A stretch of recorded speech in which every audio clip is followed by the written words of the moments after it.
Alright guys, welcome to the final part of my Perdita video tutorial. I've not actually got anything, no painting to show you today, because all that was left to do on the miniature was, as you can see, all the belts and fiddly bits basically, and I really wasn't feeling confident enough to try and do that in front of the camera. I really had to paint them in the most comfortable position I can, and that really wasn't going to work for recording, and luckily it paid off because I didn't make any errors or any mistakes or anything like that, which I think I might have if I'd tried to record it. But all in all, there wasn't that much to show, but I'll still tell you about what colours and stuff I used. So here she is. Let's take her back a bit. So she's all finished except for the base, but I'm saving the base when I do the other members of her crew, and then I'll do all the basing at the same time. But basically, with all the straps and the gun holster and the shoes, they've all been done the same way. They've used the same colours as her hat. So I basically mixed the Valero black grey, or I guess you could just use black really.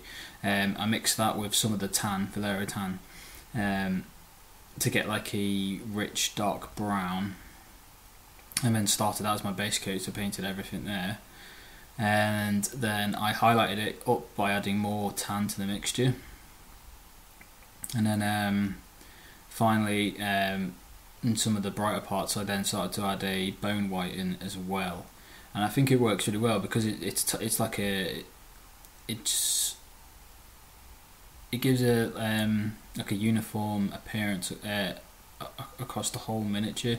And I'm also going to be using the same sort of colours on all the other members of the crew, and they've got big jackets and stuff like that, so they're all going to get the same treatment. So basically what's going to tie them together as a crew is going to be the leather, whereas anything else could be any colour. So the hat, if you look at the colours on this, that's basically going to be what's going to really define and unify the crew. I think it comes out quite well. It's definitely different from using your default sort of leather brown or brown leather sort of colours.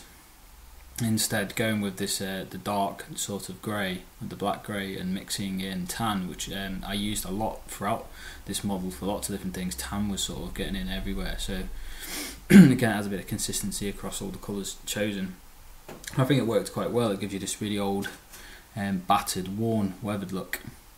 So yes, after I did the straps, I painted the handle of her gun. Get in there. I base coated it in the tan colour,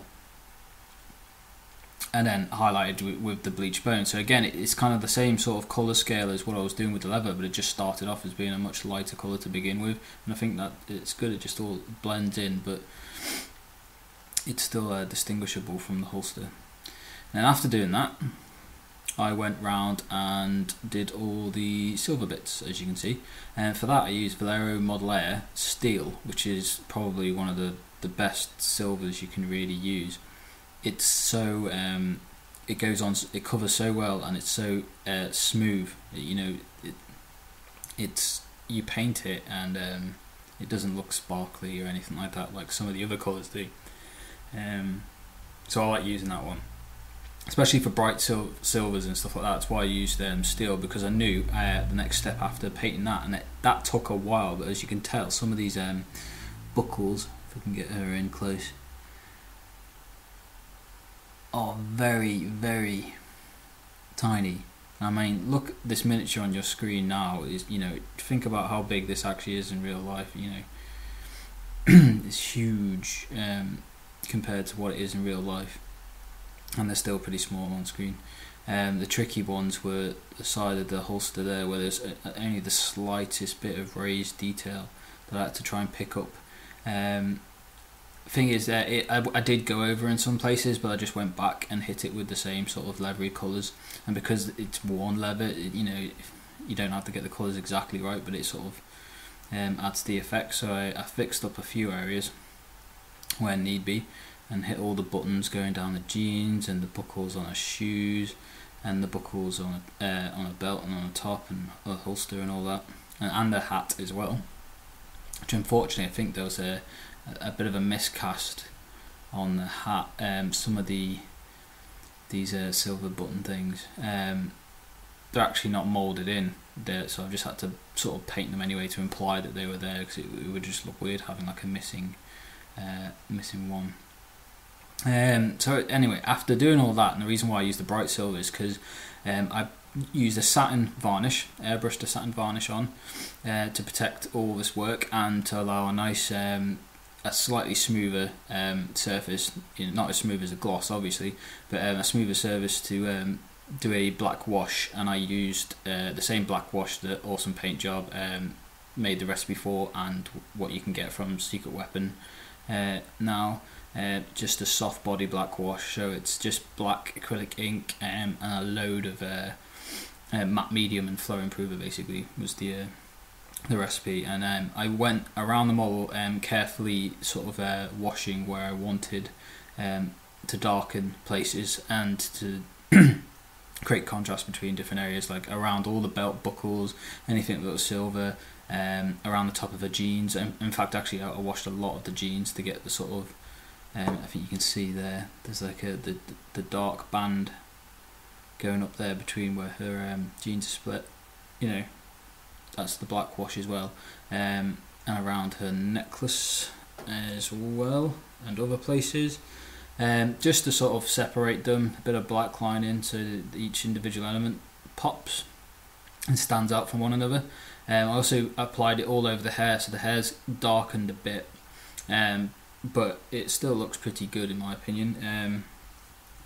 And then finally, after doing all of that, and I was happy with the results, I decided to try and dull the satin varnish, because being a satin varnish, it's halfway between gloss and matte. And I always have like some people have mentioned, and that you can have problems with matte varnish sort of putting like a white hue. It's like if you airbrush it on, sometimes it can come out a bit speckly, and it sort of just desaturates everything. And I think that's only because you're applying it too thick. But to combat that, what I thought I'd do is I'd do a bit of a mix. So I mixed 2 drops of matte varnish with 1 drop of satin, and then 5 or 6 drops of Valeris thinner, and then airbrushed that on very lightly. And the idea being that it wouldn't quite be as shiny as satin because of the matte, but it also wouldn't be completely dead. And I think that recipe worked quite well. She still has a bit of a shine on it, and you can especially see it on the hat there. But that kind of works, I think, for the leather at least. And but other parts not so much, like the jeans, they're not really that shiny. But I think that's more to do with the fact that I dry brushed that many layers on. It's actually got quite a sort of bumpy texture on it anyway, so it's not really going to reflect great. But there we go, that's the final piece. That's Perdita done. And now I've got to basically just transfer most of the same methods onto the other guys. Luckily, because they've got so much, they've got massive, as I said, like waistcoats and what was it? I'll show you in fact. Like him, so he's got a really big like jacket basically, raincoat thing. So that's all going to get the same method of painting leather as I did with a hat, so it's going to be very quick and very easy, just stippling colours. So and the others are like that as well, so hopefully that shouldn't take as long as it did to paint her up. But she was the leader of the crew, so she needed a bit of a special attention, I think. So yeah, any questions about how I did anything, any comments, critiques, advice, about anything really, just pop in the comments or send me a message. I'll be more than welcome to help. And I'll see you guys next time. Take care. Bye bye.